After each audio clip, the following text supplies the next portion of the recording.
Bonjour et bienvenue sur le podcast The Bloom Space. Je suis Eugénie Lambert, anciennement journaliste et aujourd'hui fondatrice du studio de méditation moderne Bloom.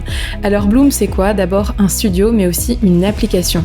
The Bloom Space, c'est la première application de méditation qui vous fait découvrir cette pratique au travers de l'assise mais aussi du mouvement et comme un art de vivre. Le podcast The Bloom Space, c'est des conseils et des conversations passionnantes avec des experts bien-être, des entrepreneurs méditants et vous qui méditez tous les jours. Alors à quoi ressemble votre pratique ? Qu'est-ce que la méditation signifie pour vous ? Comment cet outil vous accompagne dans vos vies ?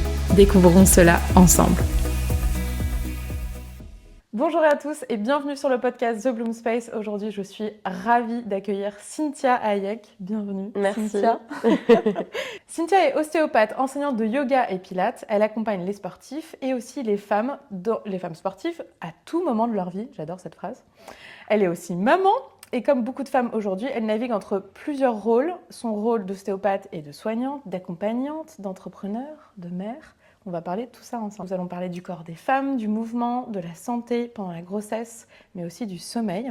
Et ce défi contemporain, comment prendre soin des autres sans s'oublier soi-même.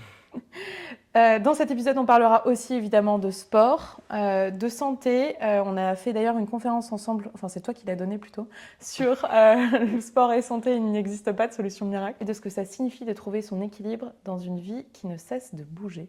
Bienvenue Cynthia. Merci, je suis ravie d'être là. Moi aussi.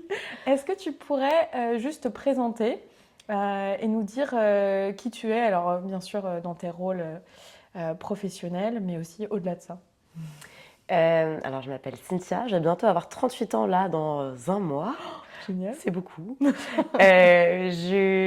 J'aime beaucoup bouger, je suis quelqu'un de très très active et je suis donc ostéopathe, je suis d'origine libanaise, je suis mariée à un merveilleux homme qui s'appelle Charles, j'ai un gros chien labrador qui s'appelle Balou et mon fils Zachary que j'aime plus que tout au monde, c'est complètement fou, qui a 2 ans, qui vient de les avoir et je mène donc ma vie entre mon cabinet d'ostéo, les studios de sport où je donne aussi des cours de cycling et les cours de pilates, les cours de yoga et je vis sur mon vélo musculaire pour rajouter un petit peu de piment à mes journées. Et voilà, j'adore la vie parisienne. J'ai habité à Paris, j'ai habité en Suisse, à Genève, j'ai habité à Montréal. Et voilà. Est-ce que tu peux nous parler un tout petit peu de ça ? Parce que je crois que dans ton parcours, tu t'es formée à l'ostéopathie au Canada ou non ? Non, je me suis formée à Paris. Ok. En fait, je suis née à Paris. J'ai habité en Suisse de mes 12 à mes 18 ans. Ok. Je suis revenue à Paris pour mes études. Ok. Et j'ai pas trop aimé la Suisse. J'ai fui dès que j'ai pu. Et donc j'ai fait mes 5 ans d'ostéopathie à Paris. Et là, par contre, j'ai eu envie de fuir Paris. Et je dis vraiment fuir, j'avais vraiment besoin de partir. Je voulais pas du tout commencer ma vie professionnelle ici. Et je suis partie à Montréal. Et là, je partais en me disant, je pars pour 1 an. Et en fait, je suis tombée amoureuse du Québec, des Québécois. J'ai adoré la vie là-bas. Donc, je suis restée 3 ans. 3 ans, plus de visa. Je suis rentrée. Et je me suis dit au départ, où est-ce que je vais aller dans le monde ? Et finalement, ça a été Paris à nouveau. Et depuis, je suis plus repartie. Quand tu dis de visa, juste, ça me fait rire parce que moi aussi, j'ai été au Canada grâce à un PVT, un permis de vacances-travail. Toi aussi, ouais. Et c'était super compliqué d'avoir un PVT. Il y avait une loterie. Donc, tu savais pas si tu allais en obtenir un. Exact. Et moi, j'avais mon chéri là-bas et je me disais, non, est-ce qu'on va réussir ? Non, c'était tellement de stress. Et ben du coup, j'ai enchaîné PVT qui, à l'époque, durait 2 ans. C'est ça. Et j'ai enchaîné avec un permis un permis de travail. Oui, c'est ça. Je sais plus comment on appelait ça. Et donc, j'ai fait tout ce que je pouvais pour rester le plus longtemps possible. Et puis après ça, je suis partie. Est-ce que tu penses qu'un jour, tu retourneras au Canada ? Non. C'est trop froid. C'est mon côté libanaise qui est de retour. Il fait trop froid, c'est pas possible. En fait, quand tu es là-bas, c'est pas un sujet parce que tu vis avec le froid et tu te rends compte que tu peux profiter de l'extérieur même quand il fait très froid, que c'est aménagé, que finalement c'est génial de faire du patin à glace sur les fleuves et de partir à la montagne faire de la luge et de la raquette. Mais globalement, tu te rends compte aussi de de la chance qu'on a d'être à Paris, d'être en Europe surtout, et de pouvoir à tout moment s'évader, de faire 2 heures de train et de changer de langue, de culture, de paysage, de ce qu'il y a dans ton assiette, de façon de vivre. Et ça, c'est vraiment une richesse quand tu es au Canada et quand tu es à Montréal. Pour aller quelque part, il faut faire des heures de voiture, il faut prendre un avion, ça coûte cher. Donc, c'est vrai que Montréal, c'est génial et tu peux te satisfaire de la vie à Montréal qui est merveilleuse. Mais il y a cette richesse en Europe et tu la mesures parfois. C'est vraiment quand on n'a plus les choses qu'on se rend compte à quel point elles sont précieuses. Et je me suis rendu compte de ça quand j'étais loin. Donc là, je suis contente d'être revenue à Paris. Voilà. Je te comprends complètement. Bon, je ferme cette parenthèse, un peu perso, mais qui était quand même intéressante. Est-ce que tu peux nous expliquer pourquoi est-ce que tu t'es tournée vers l'ostéopathie ? Ouais. Alors, c'est petite anecdote. En fait, moi, j'étais petite, je voulais être pédiatre. Je ne sais pas pourquoi. Vraiment, quand j'étais petite, je disais à mes parents, moi, je vais être docteur pour les enfants, quoi. J'aimais bien aller chez ma pédiatre, voilà. À 11 ans, on part passer une journée en baie de Somme. Enfin non, on passe un week-end et improbable, je me fais renverser par une voiture ce week-end-là. Donc elle me percute, je regardais pas en traversant, je suivais ma sœur qui était devant, j'ai pas regardé. Il m'a pas vue et donc il m'a percuté, il m'a fracturé le bassin et j'ai eu un traumatisme crânien. Donc évidemment sur le moment je suis hospitalisée dans l'hôpital le plus proche, puis après je suis ramenée à Paris et ça a été pour moi un événement clé, je pense, dans ma vie de manière générale, autant personnelle que professionnelle, puisque suite à ça, j'ai eu des douleurs bas du dos, bassin, donc j'ai beaucoup consulté des spécialistes et j'ai consulté finalement des ostéos qui m'ont fait vraiment beaucoup de bien. Et donc j'ai décidé à 11 ans de devenir, c'était ostéopathe, je voulais être ostéopathe. Et je pense que ce moment, il a eu aussi des répercussions sur ma vie après, au-delà de ça, sur ma façon de voir la vie, de se rendre compte à quel point elle est précieuse et que ça peut switcher d'un moment à l'autre. Et je pense que ça m'a aussi donné envie d'expérimenter beaucoup de choses et juste de profiter de chaque instant, de dire oui à des trucs, de partir sur un coup de tête, de faire des nouvelles choses, de ne pas avoir peur de me lancer. Et je pense que ça m'habite encore sur le moment, évidemment, à 11 ans, tu t'en rends pas compte, mais avec du recul aujourd'hui, cet événement, quand tu le racontes, tout le monde est là, oh, mince, horrible. Ben, en fait, moi, c'est un des événements les plus positifs qui me sont arrivés finalement, parce que je pense que mon chemin n'aurait pas du tout été le même si ça n'était pas arrivé. Ça a été le déclencheur de beaucoup de choses. Ce qui t'a mené. C'est marrant, j'avais cette réflexion justement sur toutes ces choses bonnes et mauvaises qui arrivent dans notre vie et qui finalement nous aident à avancer là où on est. Plutôt que de le regarder avec rejet en acceptant que c'est une partie de nous. Voilà. Merci pour ça. Est-ce que tu peux nous expliquer, parce que ce que j'ai pas trop dit dans l'intro, c'est que aussi Cynthia est une vraie star des studios Dynamo et pas que. Alors je l'ai pas dit parce qu'en fait moi j'aime moins le cycling. Je pense que c'est pour ça que je l'ai pas noté, mais je sais que tu as aussi toute cette partie de ta vie. Donc est-ce que tu peux nous parler un peu de ça? Pourquoi est-ce que tu t'es lancée aussi dans ce côté je vais non seulement être ostéo, mais je vais aussi enseigner dans le plus grand studio de cycling de Paris. Et après, pourquoi pas aussi devenir prof de pilates et de yoga? Alors, ça s'est pas fait dans cet ordre-là. Je suis d'abord allée vers le yoga. Ok. Et en parallèle est entré le cycling dans ma vie. Okay. Mais donc d'abord le yoga. Le yoga, alors pour te raconter, la première fois que j'ai fait du yoga, c'était justement après cet accident. Donc quand j'ai été renversée, ma mère pratiquait le yoga. Moi, j'avais un peu des douleurs dans le bas du dos, etc. Elle me dit, viens avec moi, je t'emmène dans mon cours de yoga. Donc ça remonte, hein. J'avais 12 ans, j'en ai 38 ans aujourd'hui. Donc vous pouvez faire le calcul sur ce qu'était le yoga à l'époque aux yeux des gens, c'est-à-dire pas grand-chose. C'était réservé aux femmes de plus de 40 ans et voire plus encore. Et j'arrive dans ce studio, je prends le cours, on te dit de respirer, t'es dans une position improbable, où t'as mal partout, ça te tire, t'as pas de souplesse, j'étais un bout de bois. Et je sors de là, je dis à ma mère, mais plus jamais de ma vie tu me mets sur un tapis de yoga, c'est plus jamais, quoi, je ne viendrai plus. J'avais qu'une envie, c'était de sortir au bout de 5 minutes. Donc c'est très drôle, puisque quelques années après, je retourne dans des studios de yoga, donc à Montréal, où je pratique beaucoup plus de sport que ce que je faisais quand j'étais à Paris étudiante. Et en revenant dans mes consultations ostéo, je considère vraiment que la consultation ostéo, elle est là pour donner un coup de pouce aux gens. Mais après la consultation, en sortant, il y a des choses qui doivent se modifier dans la vie des gens pour pas qu'ils reviennent pour les mêmes douleurs en permanence. quand il s'agit de douleurs chroniques en tout cas. Et donc, je me mettais dans des positions de yoga dans le cabinet, entre une table, un mur, le bureau, la table d'ostéo, et je faisais des chiens tête en bas et des machins. Et je me suis dit, bon, non, mais là, c'est ridicule. Je vais passer mon diplôme de prof de yoga et je vais donner des cours à mes patients.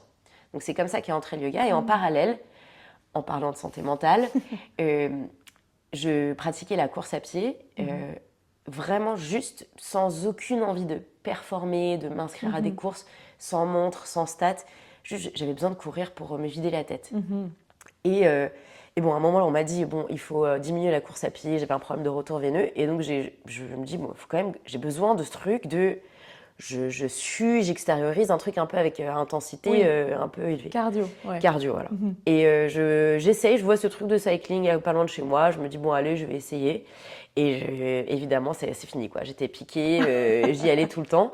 Et donc, à fur et à mesure, on me voyait tellement dans les studios que je me suis rapprochée des coachs. Donc, les coachs me consultaient au cabinet et moi, j'allais au studio. Et donc, je me suis dit, bon, il y a un moment où je mets tellement d'argent dans mes cours de cycling que je vais leur proposer d'échanger de bons procédés. Et donc, comme ça, j'ai commencé à faire des consultations gratuitement pour les coachs, à aller pédaler. Et au bout d'un moment, on m'a dit, bah, Cynthia, passe les auditions pour être coach chez Dynamo. Et moi, je me suis dit, non, mais en fait, là, je deviens prof de yoga, j'allais bientôt être diplômée. J'étais ostéo, je me disais, en fait, je vais le faire pour rigoler parce que j'adore passer des auditions, j'adore le track, j'adore cette sensation, je trouve que c'est hyper plaisant, j'aime bien le challenge, et donc je me dis, je vais passer l'audition pour rigoler vraiment parce que c'est rigolo, quoi, de passer devant un jury. Et donc je passe toutes les étapes et je deviens, et j'ai la réponse positive. Et je t'avoue que quand j'ai eu la réponse de c'est bon, t'es prise chez Dynamo, j'ai eu un petit moment de panique parce que je me suis dit, ah non, mais là, c'est plus du tout pour rigoler, quoi. Là, je suis allée au bout, j'ai été sélectionnée sur un nombre de personnes. Tu peux pas tout d'un coup dire, en fait, les gars, c'était pas... Et donc, 7 ans plus tard, j'y suis encore parce que j'adore ça. Voilà.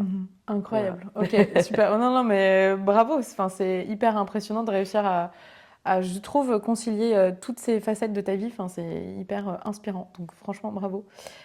Pourquoi est-ce que tu t'es tournée vers l'accompagnement des femmes? Alors, plutôt récemment, tu disais, parce que on n'a pas trop parlé de ça, mais tu accompagnes aussi beaucoup les sportifs en ostéopathie.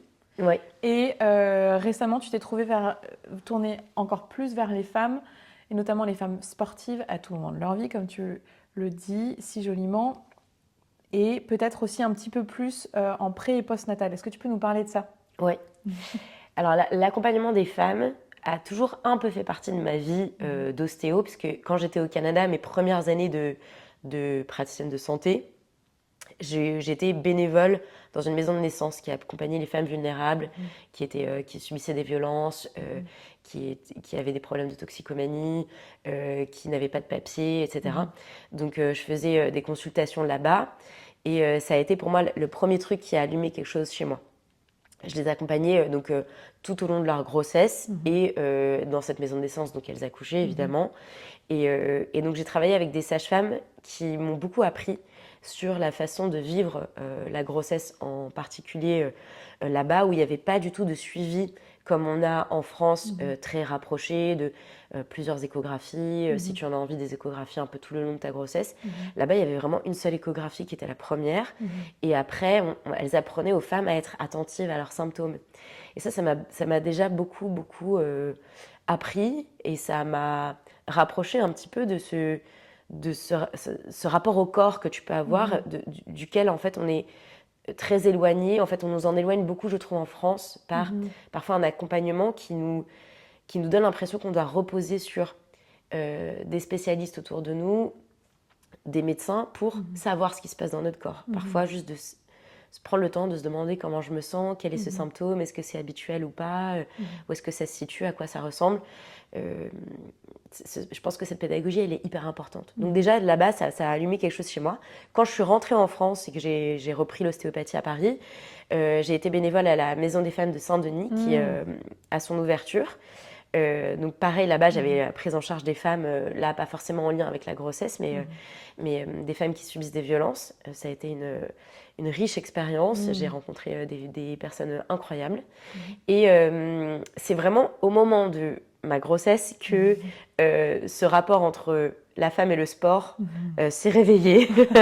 En tout cas, le constat s'est fait que nous n'avons pas un accompagnement suffisamment pointu, peut-être Oui. que c'est pas le mot, mais sur comment pratiquer une activité physique dans notre vie de femme pendant une grossesse, en postpartum, en périménopause, en ménopause. Et c'est des questions que les femmes se posent de plus en plus parce que les femmes sont de plus en plus actives. Ça fait pas très longtemps que la femme dans le monde du sport est reconnue de manière générale, C'est vrai. qu'elle est acceptée sur un marathon, qu'elle fait partie des JO, qu'elle peut se permettre de participer à des épreuves que sur des longues distances ou avec des grandes intensités. Encore en 2025, il y a des épreuves sur lesquelles on arrive sur des JO et sur lesquelles on n'était pas avant parce qu'on considérait que la femme n'était pas capable. Donc tout ça, c'est très récent. Donc les femmes veulent faire du sport sans être forcément des athlètes. Et donc aujourd'hui, se posent beaucoup de questions durant leur vie. C'est comment on continue cette activité physique sans non plus fermer les yeux sur le fait que nous avons des variations hormonales, nous avons des variations dans notre corps. Peut-être qu'on a ces moments de vie où on a envie d'avoir une grossesse, ces projets grossesse, la grossesse en tant que telle, le postpartum. Comment on fait pour vivre tout ça en continuant l'activité physique qui est essentielle pour certaines femmes vraiment et pour d'autres, c'est pas forcément essentiel dans leur quotidien, elles le ressentent pas, mais l'activité physique est importante finalement pour la santé physique et la santé mentale. Donc on commence à faire cette place à l'activité physique et c'est important. Donc au moment de ma grossesse, quand j'ai voulu poser des questions à ma gynéco notamment, qui par ailleurs est très sympa et très qualifiée, mais je lui ai demandé comment je pouvais faire pour continuer à coacher, etc. C'était la fin de mon premier trimestre. Elle n'a pas su me répondre et au lieu de me dire qu'elle ne savait pas me répondre, elle m'a répondu quelque chose de très approximatif et en réalité de faux, qui à l'époque était 10 minutes 50% ton activité physique. En réalité, elle ne savait pas du tout combien de temps par semaine je coachais et combien de temps je dédiais à l'activité physique en perso. Elle ne savait pas quelle activité je pratiquais non plus. Donc c'était juste 50% au global. Ce que j'ai trouvé, sur le moment, évidemment que je n'ai pas reçu la réponse, j'ai juste laissé répondre et je dis ok d'accord, je vais donc aller me renseigner ailleurs. Et je lui ai dit merci beaucoup et Avec je suis sortie. ton bon sens, Voilà. ouais. Et je suis sortie et je me suis dit Cynthia, je pense que il va falloir que tu comptes sur toi-même pour aller te renseigner au bon endroit. Donc j'ai commencé à mettre le nez dans la littérature et chercher des informations là où on m'avait appris pendant mes études d'ostéo à chercher des informations, c'est-à-dire vraiment dans la littérature scientifique. Et évidemment, après, tu tombes sur des spécialistes qui ont fait déjà le travail en amont. Et donc, j'ai écouté les bonnes personnes. Et j'ai appris plein de choses. Et ça m'a vraiment habité toute ma grossesse puisque, et encore hier, je recevais une femme qui me racontait qu'elle avait eu des remarques. Tu reçois énormément de jugements quand tu es enceinte. Sur tout et n'importe quoi. Tout d'un coup, tu sais...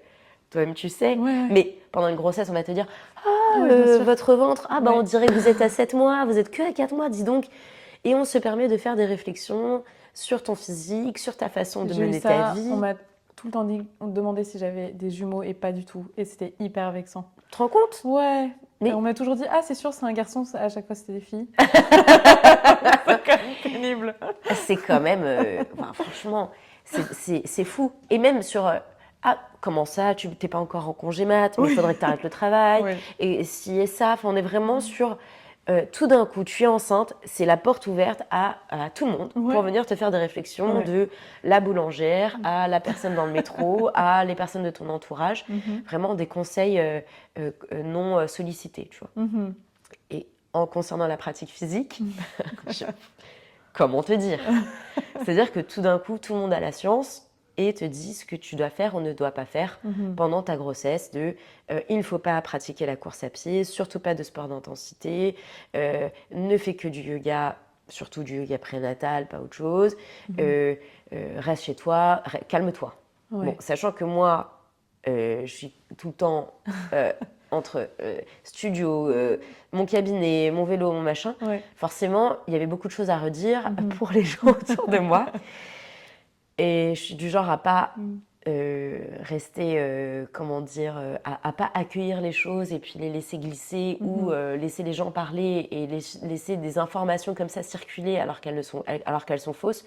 Donc forcément, je me suis sentie endossée d'une mission, tu vois, de ok, je vais aller me renseigner, je vais dire aux gens qui me font des remarques que la réalité, c'est que c'est faux et je vais leur expliquer pourquoi. Parce que quand t'as pas les informations, tu dis... je pense que t'as tort, mais après. Comment tu fais pour faire changer les mentalités? Donc mon but, c'était d'avoir le maximum d'informations pour que si on dit quelque chose, je sais non seulement dire tu as tort, mais en plus, ça peut être suivi de je t'explique pourquoi. Oui. Comme ça, à partir de maintenant, tu sais que Mhm. il ne faut pas que tu véhicules ce genre de message. Mhm. Et surtout, je voulais avoir les informations pour le véhiculer aux autres femmes qui sont dans mon cas ou qui sont enceintes et qui se posent des questions. Je me suis dit, j'ai envie d'être cette personne qui, si elles ont des questions, cette personne aura les réponses et j'ai envie d'avoir ça. Ok. Donc c'est là que je commençais à creuser, à me former et à vivre moi-même tout ça pendant la grossesse. Et à l'époque, j'en ai pas suffisamment parlé pendant ma grossesse, mais si une autre grossesse devait arriver, je pense que je pense qu'on ne véhicule pas les informations en ne donnant qu'un partage d'expérience, parce que une expérience n'est pas valable pour tout le monde. Oui.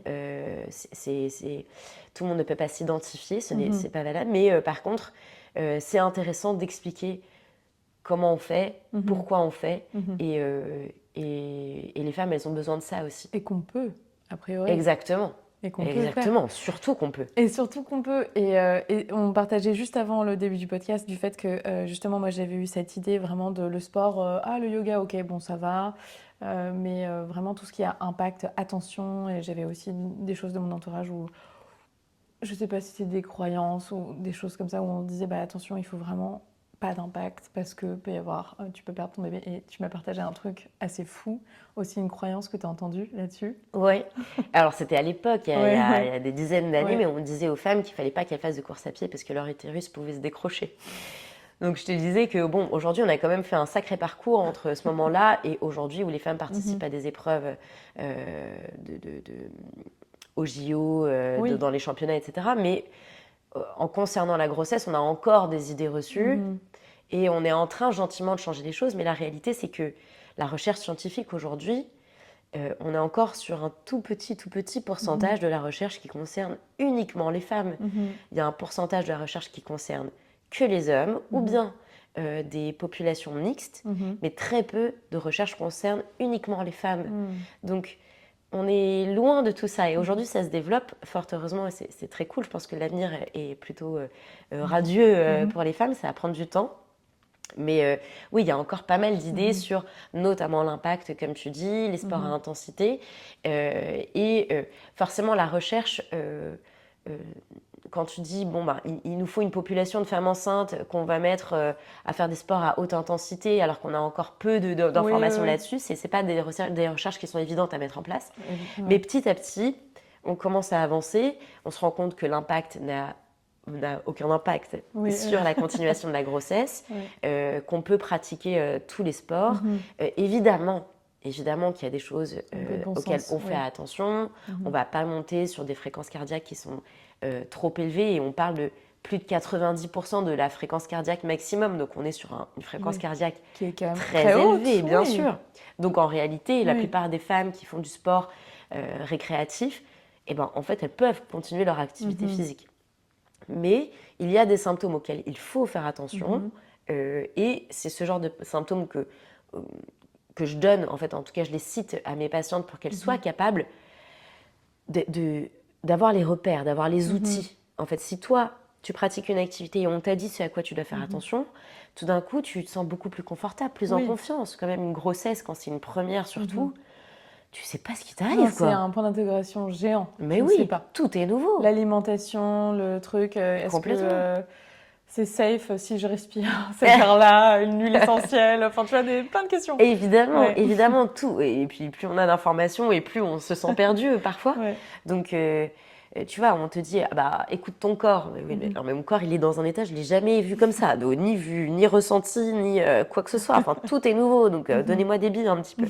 Donc c'est ce que j'essaie de faire, de leur donner ces symptômes auxquels il faut faire attention, bon, notamment les fuites urinaires, notamment les douleurs abdominales, notamment les contractions, etc. Et globalement, les grands symptômes qu'on connaît mais qui peuvent ne pas apparaître non plus.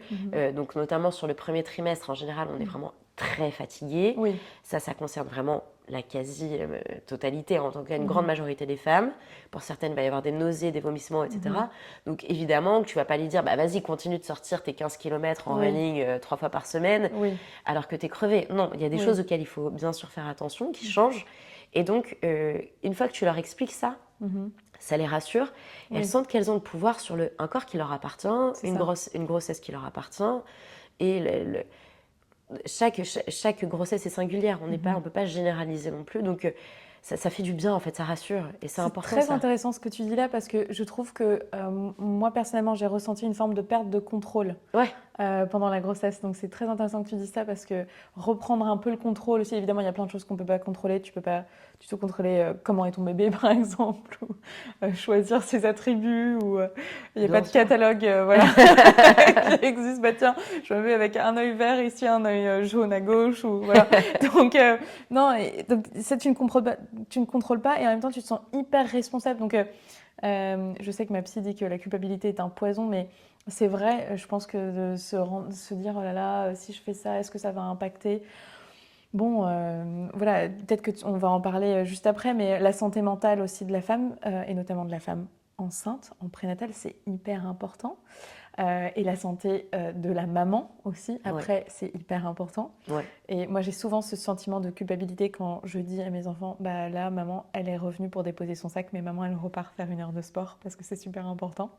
Et il y en a une qui se met à pleurer, et du coup, je me sens, mais pourquoi je fais ça? Est-ce que tu peux nous parler peut-être un petit peu de ça, de la santé mentale justement des femmes, et l'importance justement peut-être de remettre du mouvement, comme tu l'as dit, voilà. Bien sûr. Alors pendant une grossesse, on sait que c'est des grosses variations, à la fois du corps, à la fois des grosses variations hormonales. C'est un autre rapport finalement aux autres aussi. Je pense que notamment dans le milieu du travail, il y a beaucoup de femmes qui ont cette crainte d'annoncer une grossesse encore aujourd'hui. Voilà, il y a pas mal d'évolutions pendant une grossesse. Et je pense qu'il y a beaucoup de femmes qui ont besoin de se raccrocher à des choses qui se maintiennent et qui, elles savent, leur font du bien. Donc, alors si certaines adorent les sushis et c'est leur truc un peu réconfortant, et puis là elles peuvent pas les manger, tu vois, c'est des trucs un peu qui... Mais certaines, c'est l'activité physique. Et ça, l'activité physique, aujourd'hui, on le sait, c'est une des clés de la santé mentale, en tout cas ça aide beaucoup. Donc, de les encourager à se maintenir en mouvement, mais juste en mouvement. Parce que si chacune vit l'activité physique différemment, moi je sais que j'aime bien quand il y a un peu d'intensité, mais pas que. Il y a des femmes qui ont juste peur de se mettre sur un tapis de yoga et de se mettre en mouvement. Tout est tellement nouveau, elles sont tellement déstabilisées qu'elles restent sur leur canapé et elles se sentent éloignées de tout. Comme si vraiment, hop, la grossesse les avait retirées de la vie sociale, etc. Elles ne peuvent plus mener leur vie comme avant. Donc de leur dire, mais tu peux continuer au moins à être en mouvement, sortir de chez toi et faire des longues balades. C'est suffisant. C'est une activité physique de sortir et de marcher. C'est une activité physique que d'être chez soi et de danser dans son salon. Et ça fait du bien.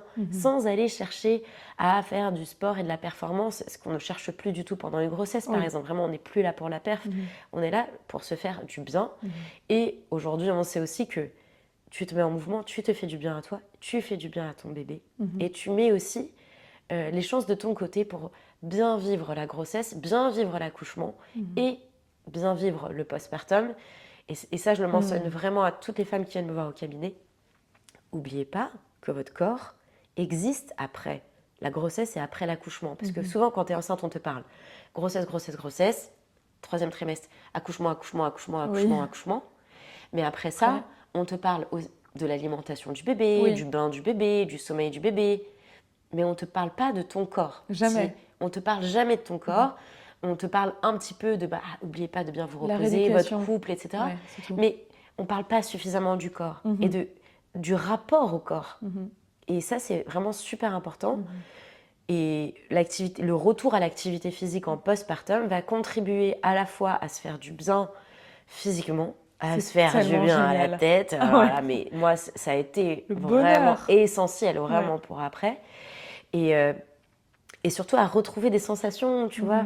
Donc, de maintenir une activité physique pendant la grossesse le plus longtemps possible permet de revenir aussi plus rapidement à l'activité physique en postpartum. Et ça va être une clé pour avoir moins de symptômes de dépression. Si toutes les femmes ne vivent pas une dépression en postpartum, certaines peuvent avoir des symptômes, juste quelques symptômes, et ça aide aussi à remédier à ça. Donc, rester en mouvement pendant la grossesse, c'est super important. Quel que soit le mouvement, sortir, se balader, se mettre en mouvement sur un tapis, danser, peu importe. J'adore danser. J'adore danser, c'est trop bien. C'est pour ça d'ailleurs qu'on a mis un peu de danse sur l'app The Non, mais Bloom c'est trop Space. important. Mais tu sais que j'ai une C'est hyper patiente important. enceinte, 6-7 mois, elle est à un mariage, elle danse sur la piste de danse, et un monsieur assez âgé, qui vient la voir et qui lui dit « Mais ça va pas ou quoi ?» Et elle est restée assise sur la chaise le reste de la soirée. Et je dis « Mais ça va pas de danser comme ça, calmez-vous, Ouais. c'est trop fort quoi. » Parce qu'elle dansait, tu vois, elle adore danser, C'est elle adore la terrible. musique. C'est terrible. Et même si toi, t'es convaincue de recevoir ça, c'est dur. Mais oui, bien T'as sûr, pas envie. surtout elle avait toutes les informations. Ouais. C'est une femme que je voyais même avant ça. sa grossesse. Je suis là, mais enfin, Mêlez-vous de vos mais oui, oignons. terrible. Vraiment. Tu vois, même la danse, c'est fou. Ouais, même la danse. Incroyable. Un mariage qui est plutôt joyeux Oui, et tout. oui, bien sûr. Bon, bref. Bien sûr, non, mais de toute façon, on est toutes très intuitives. Je pense que tu connais ton corps, tu commences à connaître un peu plus ton corps et s'il y a un truc qui ne va pas, on le sent, on le sait. Enfin, voilà. Donc, se faire peut-être un peu plus confiance aussi. Ouais. Est-ce qu'on peut parler un peu de toi, Cynthia? Oui. Et de ta... Voilà, qu'est-ce qui te fait du bien, toi? Parce qu'on a parlé de toutes tes casquettes, tu es hyper experte sur ce sujet, d'ailleurs, c'était super intéressant, donc merci. Comment est-ce que tu fais pour prendre soin de toi? Alors, de plusieurs manières. Ok. La première chose, je dirais, qui peut surprendre un peu, mais j'ai un métier, j'ai plusieurs casquettes. Toutes ces casquettes me mettent en lien avec des gens. Et j'adore ça. Vraiment, j'ai un métier humain qui fait que... et je mesure ma chance parce que j'ai des amis qui viennent dans mes cours et qui travaillent plutôt dans des bureaux. Et elles me disent, mais c'est trop cool, tu vois des copines toute la journée qui viennent à tes cours, qui viennent en consultation, tu vois des gens, tu discutes. Et c'est vrai que j'ai ce truc très social. Mais donc moi, pour prendre soin de moi, je me retire et je me mets dans le silence. Génial, j'adore. J'ai besoin de ça, vraiment parfois de...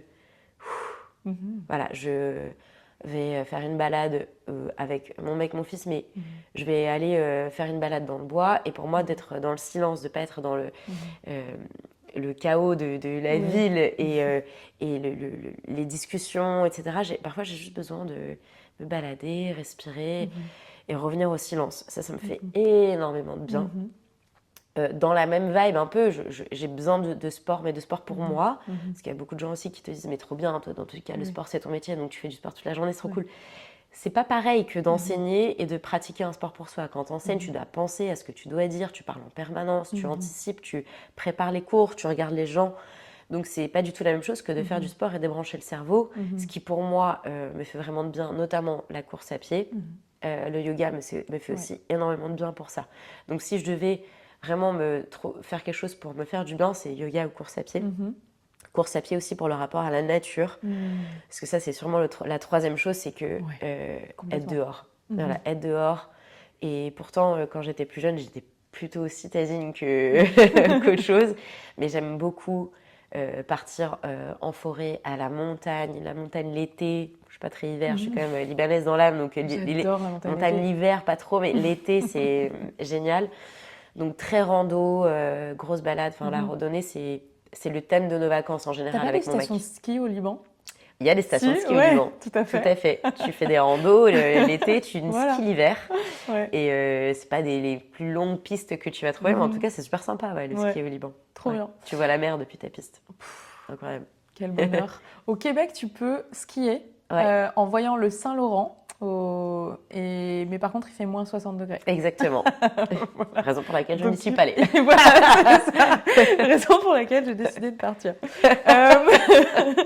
Est-ce que tu peux nous parler un petit peu, dans ce podcast, on parle beaucoup de santé mentale et de notre rapport à la santé mentale, puisque à nouveau, je le répète tout le temps, encore et encore, mais c'est l'enjeu de santé publique numéro 1 cette année. Et ça reste quelque chose qui... dans les esprits, je pense que c'est encore un peu flou parce qu'on ne voit pas ce qui se passe dans la tête et c'est très tabou encore de se dire je vais pas bien. Est-ce que toi, tu as traversé des périodes de ta vie où tu as senti que ta santé mentale était un peu en danger? Et comment est-ce que tu as pris soin de toi, où tu as traversé ça? Je te dirais 2 moments. vraiment qui me viennent en tête. Le premier moment, c'était mon retour de Montréal à Paris. Donc déjà, je n'étais pas très convaincue de vouloir rentrer. Et quand je suis rentrée, je bossais avec un ami.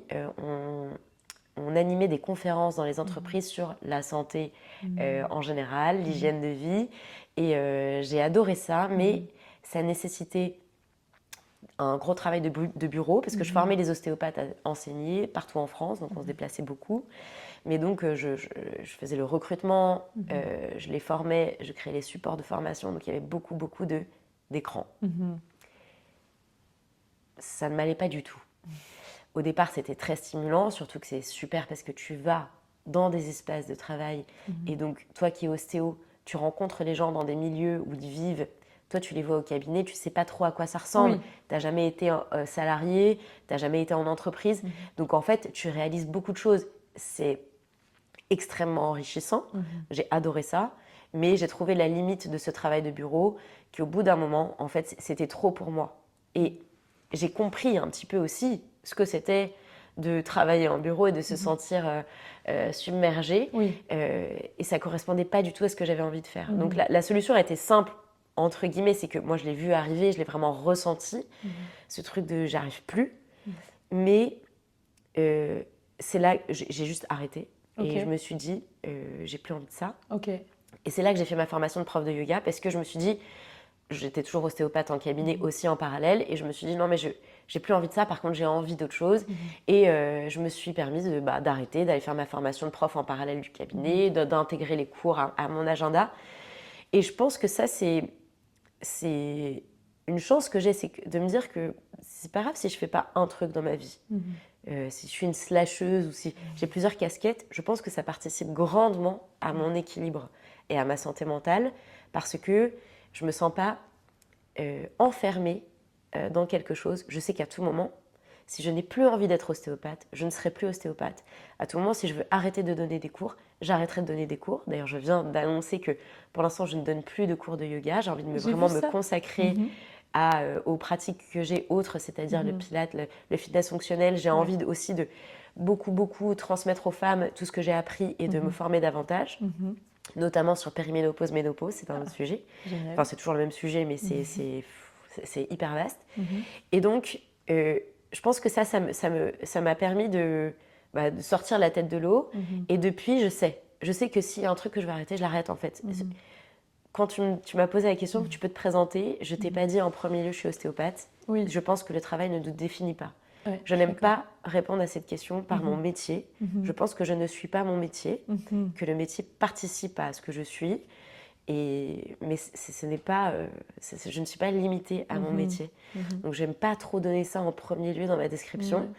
Et je pense que c'est ce qui m'a permis, et c'est ce qui me permet aujourd'hui de maintenir aussi cet équilibre. Et le deuxième moment où j'étais un petit peu en détresse, c'est en postpartum, sur mon allaitement qui a été assez intense, puisque je n'avais pas assez de lait, je ne produisais pas assez. Et les 2 premiers mois, personne n'a vraiment su que j'étais en sous-production. Et donc, ça a été une période où j'ai beaucoup allaité toutes les heures, donc ça prenait beaucoup de temps. Je n'avais pas de place, du coup, pour que je fasse notamment une activité physique. C'était assez rare que j'ai le temps dans une journée, même si ça peut paraître fou, mais c'est la réalité. Et donc, ça a été pour moi un moment un petit peu difficile parce que aussi, j'étais très attachée à cet allaitement qui s'est poursuivi par la suite pendant 6 mois, mais en mixte.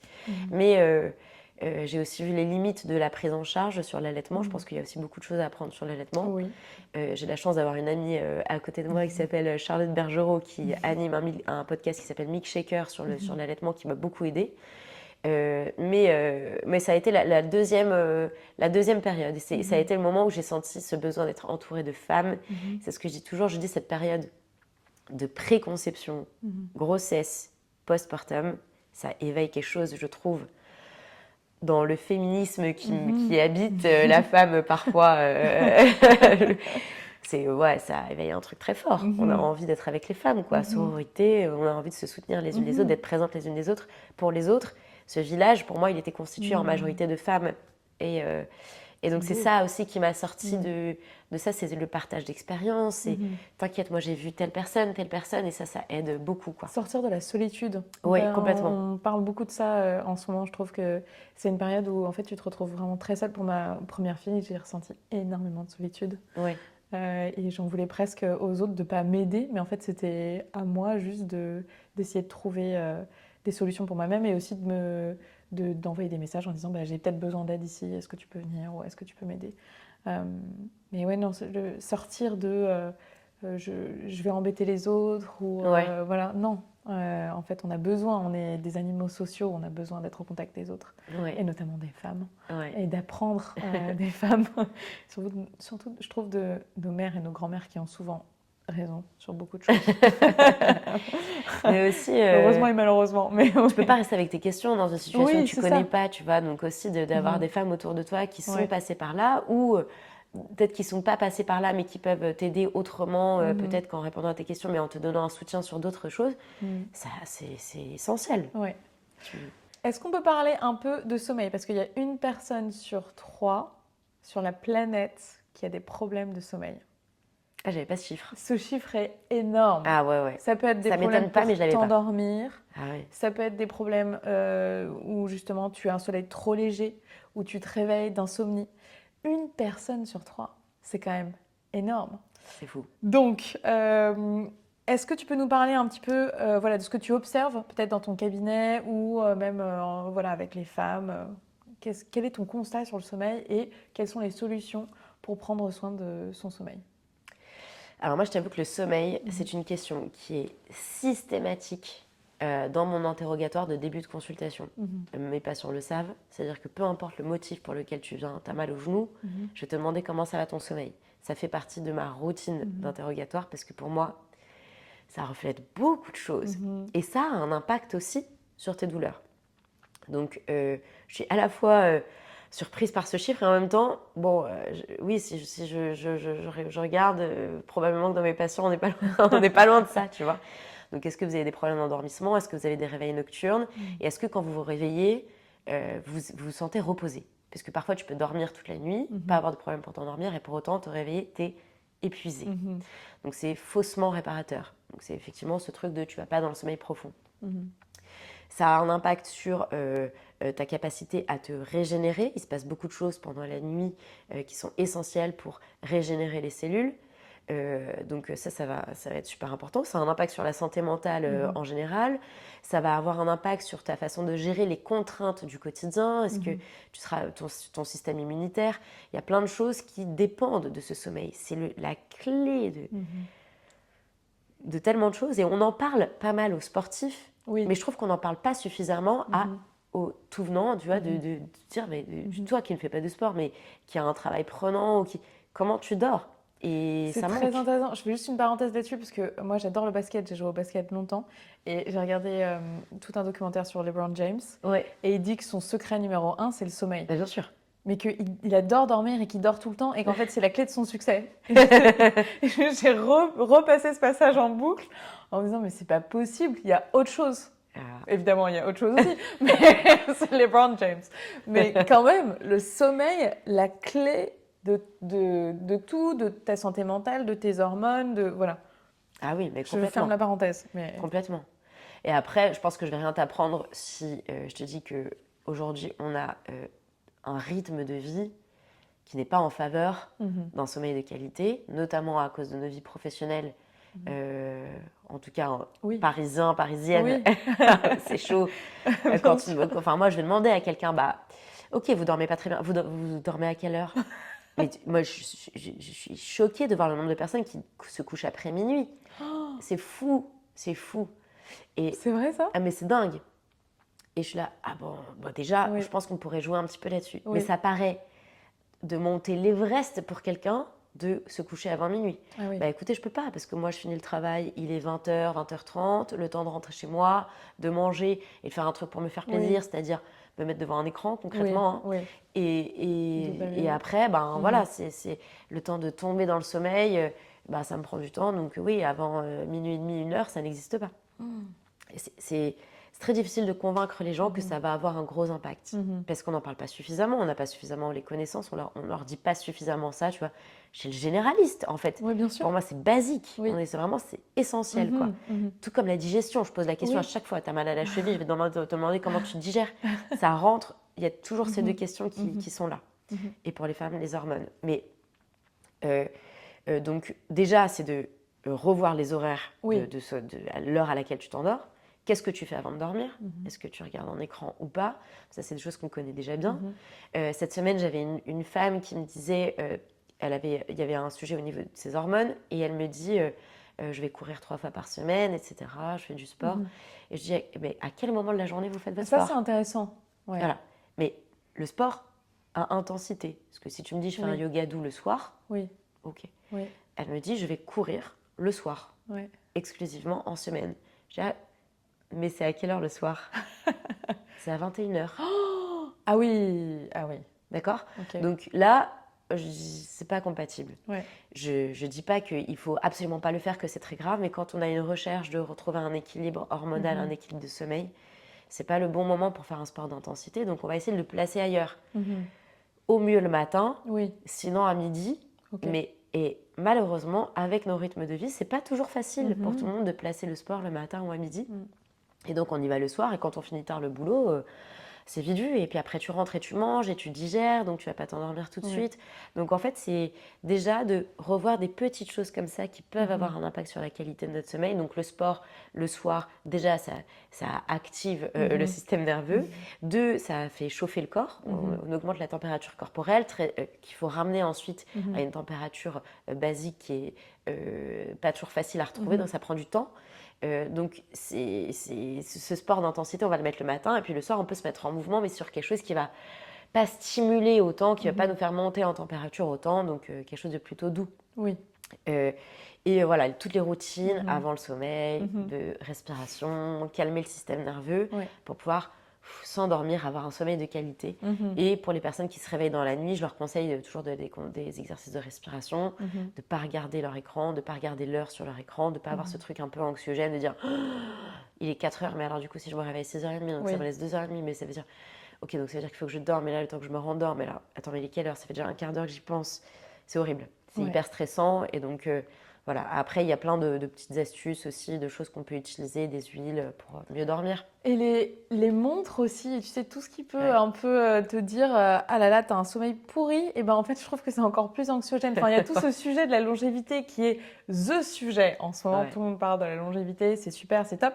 Moi, je trouve qu'il y a aussi l'effet de se stresser pour vivre longtemps et du coup de pas être là.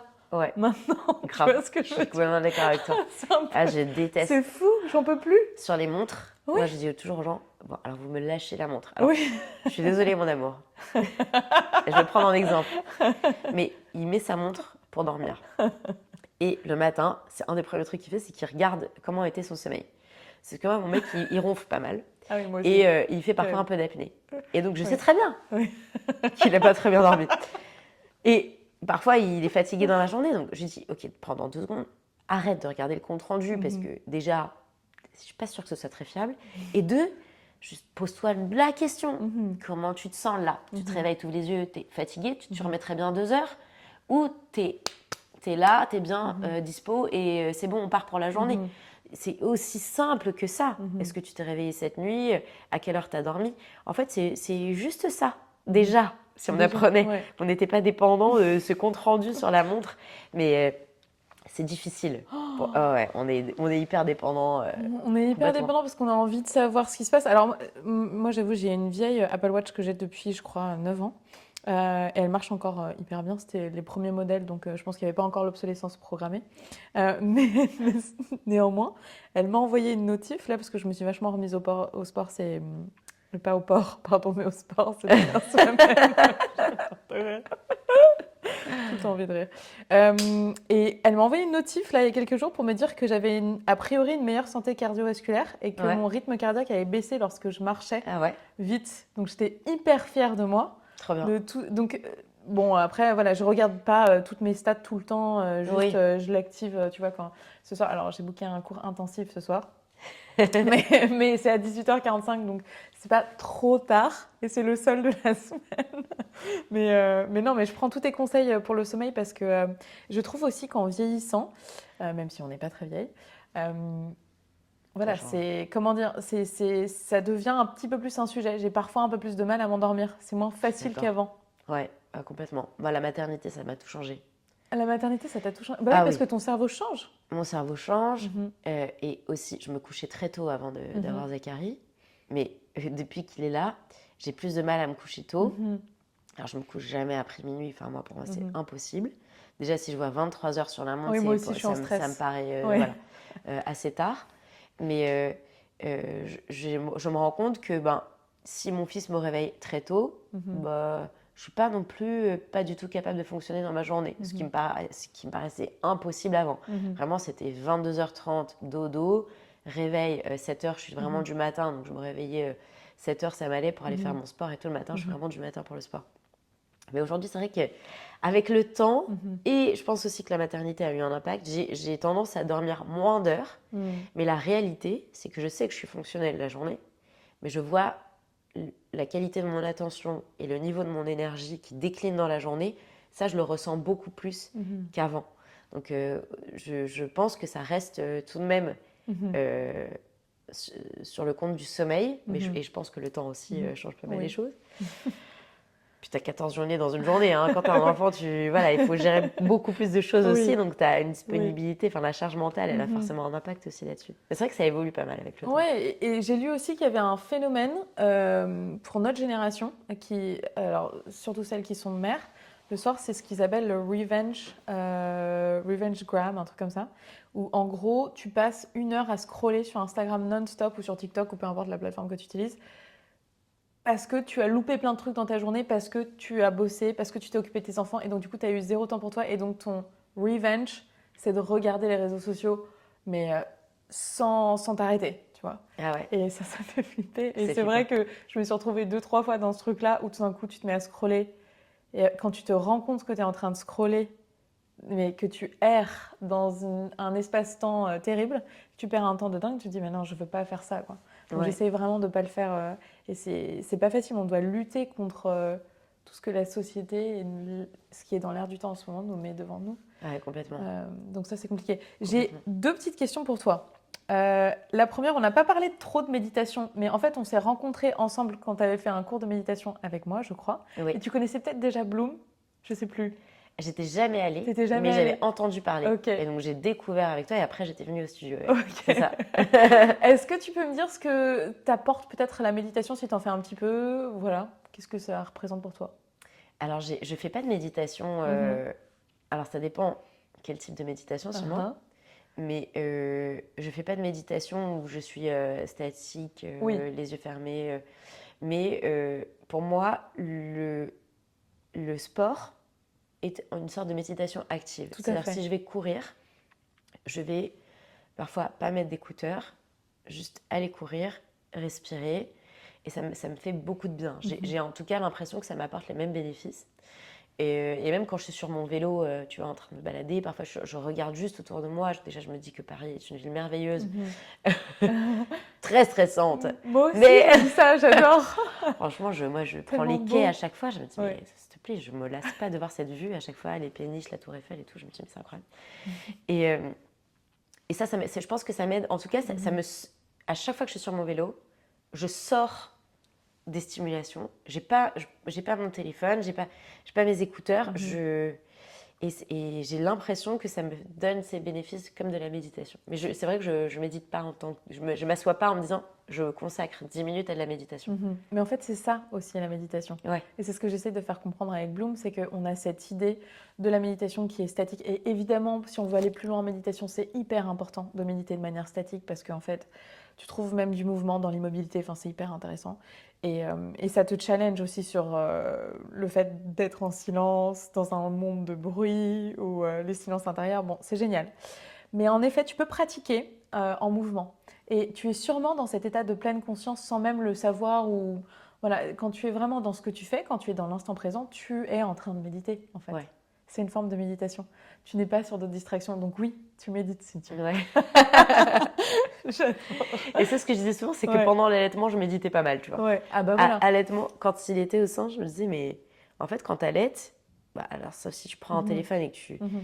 Mais si t'es là vraiment, ça te force Oui. à être complètement là. Mhm. Et je pense que ça fait partie des choses qui te font du bien et à la fois parfois qui sont difficiles à accepter Oui. parce que tu n'es pas dans le brouhaha du monde et de la vie et la Mhm. rapidité du monde extérieur. Tu es Mhm. vraiment dans un moment cocon.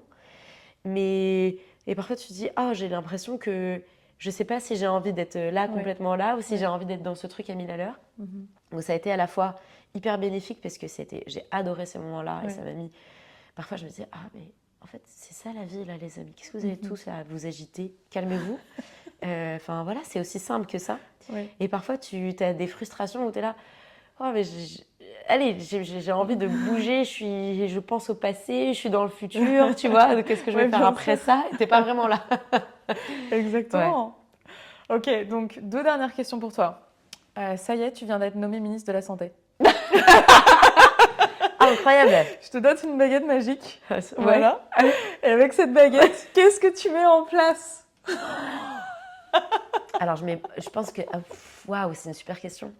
Alors déjà, je mets en place des formations pour les praticiens de santé, les médecins Mhm. sur le sport et la femme Mhm. pour qu'ils aient le bon message à véhiculer. Parce que Mhm. la plupart du temps, tu vas avoir des réponses à tes questions quand tu vas demander à ton praticien.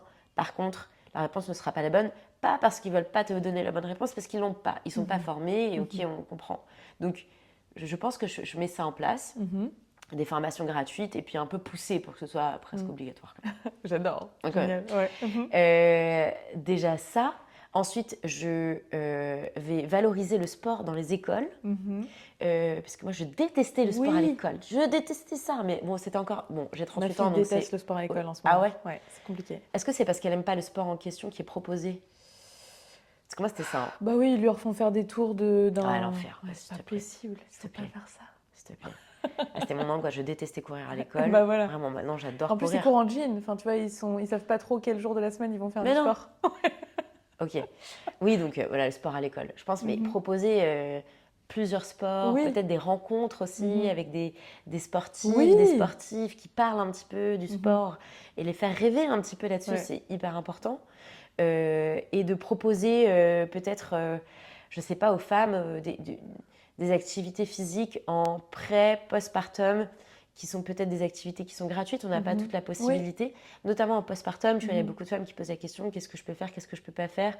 Donc que ce soit aussi inclus dans la prise en charge en postpartum, que tout comme tu vas voir ta sage-femme pendant ta grossesse, peut-être qu'il y ait une prise en charge pour qu'ils retrouvent ce côté d'activité physique. Alors évidemment qu'il y a la rééducation périnée abdominale Oui. que moi j'encourage les femmes à faire auprès de kiné, sage-femme pour le périnée et puis kiné pour abdos et périnée. Enfin, après chacun son avis là-dessus, on va pas rentrer dans le débat.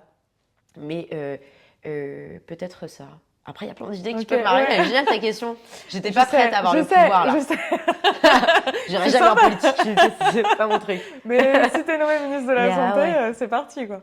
Donc il y a ça. Et la dernière question que j'ai pour toi, bon ok, il y en a toujours une. À chaque fois je dis la dernière et puis j'en rajoute une parce que c'est toujours passionnant. Mais si tu pouvais inviter 3 personnes à dîner ce soir, qu'est-ce que tu leur fais à manger? Première chose. Ouais. Et qui est-ce que tu invites? Ça peut être n'importe qui. Des personnages même fictifs, ça peut être Tintin, comme ça peut être quelqu'un qui existe ou qui a existé ou qui existera. Des personnalités publiques, de l'histoire. Ah, c'est une question hyper difficile. Tu sais, c'est le genre de question que tu poses entre potes là. Et moi, je suis toujours celle qui n'a pas du tout des personnalités qui viennent comme ça très vite. Mais ça peut être ta grand-mère, tu vois, ça peut être, voilà, vraiment. Ouais, je pense que je prends Simone Veil, Beyoncé. Et après, bon, Beyoncé, parce que je trouve, au-delà de l'artiste incroyable qu'elle est, elle gère quand même sa vie de famille, sa vie de couple. Aujourd'hui, elle fait le choix de ramener aussi ses enfants sur la scène avec elle. Il y a une de ses filles qui danse avec elle sur scène. Oui, je trouve ça incroyable. Je trouve que c'est aussi un choix qui est risqué. En soi, on ne mesure pas toujours l'impact que ça peut avoir sur leur vie aussi de famille donc, et privée. Donc, ouais, j'aurais plein de questions à lui poser. Je trouve qu'elle elle est capable de se renouveler aussi. Ouais, j'adore. Moi, j'étais au Stade de France grâce à Laura. Merci Laura de m'avoir emmenée vraiment en VIP à son concert. C'était incroyable. C'est génial. Donc, je pense que je prends les deux. Et après, Je pense que je ramène une personne de ma famille. Je pense que je Bah ramène oui. ma grand-mère. Bah voilà. Et je lui demande, je pose plein de questions. Je fais ça. Et par contre, je leur prépare à manger du libanais, ça c'est sûr. Ok. Ah oui, ça, si je dois préparer un plat, ça va être du libanais. Donc, Ok. comme nous, les Libanais, on fait toujours le choix de ne pas faire le choix, je vais Ouais. faire beaucoup de plats différents parce que mon mec se fout toujours de ma gueule, mais je ne sais pas faire un plat. Si tu viens à la maison, je ne sais pas faire. Il y aura toujours minimum 2 plats de résistance, un gros apéro et en entrée, il y aura des choix. C'est toujours un peu mezze. Comme des musées, ouais, Voilà, j'allais dire. je J'adore. sais pas faire un plat. J'ai toujours peur que les gens manquent, donc il y a toujours Ouais, énormément moi en aussi. quantité. C'est une catastrophe. Je l'avais vraiment mesuré. Bon, après, ça reste pour toute la semaine. Il est Oui. ravi, Oui. mais je leur fais des plats libanais, ouais. je Ok, pense. génial, trop bien. Ah, c'était trop, trop, trop sympa cette interview. Est-ce qu'on peut terminer avec peut-être une phrase que tu gardes à l'intérieur de toi ou est-ce qu'il y a quelque chose qui te redonne un peu de courage ou d'espoir ou voilà, une phrase qui te porte, que tu te dis? Je sais que Nike, c'est just do it. Ouais. Est-ce que toi, t'as un truc? Alors moi, à chaque fois qu'on me pose la question, je cite mon père. Enfin, je cite mon père qui cite je ne sais Oui. qui. Mais il dit toujours qui ne tente rien n'a rien. Ouais. Donc lui, c'est vraiment à la libanaise. Ça veut dire Mhm. quand il veut négocier un truc, il va te dire t'inquiète, qui ne tente rien n'a rien. Donc il va négo l'addition. Mais moi, je le prends vraiment dans mon quotidien de qui ne Mhm. tente rien n'a rien. C'est-à-dire tu vas pas te juger sur quelque chose que tu n'as pas encore essayé de faire. Mhm. Tu vas essayer de faire le truc et après tu décideras si c'était une Mhm. mauvaise idée ou Oui. si c'était une bonne idée et si c'était Mhm. une bonne expérience ou pas. Donc je dirais qui ne tente rien n'a rien. C'est vrai? C'est vraiment mon mojo, ouais. Mhm. Si tu joues pas au loto, tu peux pas gagner. Exactement. Exactement. Je ne joue pas au loto. Exactement. Mais c'est vrai. Mais là, on s'engueule toujours avec mon mec parce que lui, il choisit pas. Tu sais, il fait les flashs là. Ah Je oui. dis, en fait, non. Si tu tentes, tente jusqu'au bout. C'est-à-dire, mais les Oui. tiens. Oui, c'est Il y a ça. un truc très instinctif et tout. Non, je suis pas d'accord. Pardon. Autre débat. Non, mais c'est très rigolo. Merci infiniment, Ah, Cynthia, c'était pour ravi. ton temps, pour toute ta sagesse et tous tes partages d'aujourd'hui. C'était hyper intéressant. Et je vous invite à aller découvrir d'ailleurs le site internet de Cynthia, parce que j'ai vu que tu avais un très beau site internet. Ouais, je C'est l'ai fait vrai? moi-même. Ouais, bravo! Faut que j'entretiens. Il est vraiment bien. Donc merci infiniment. Merci à toi. J'étais ravie d'être là, vraiment. Merci. Merci pour cet échange.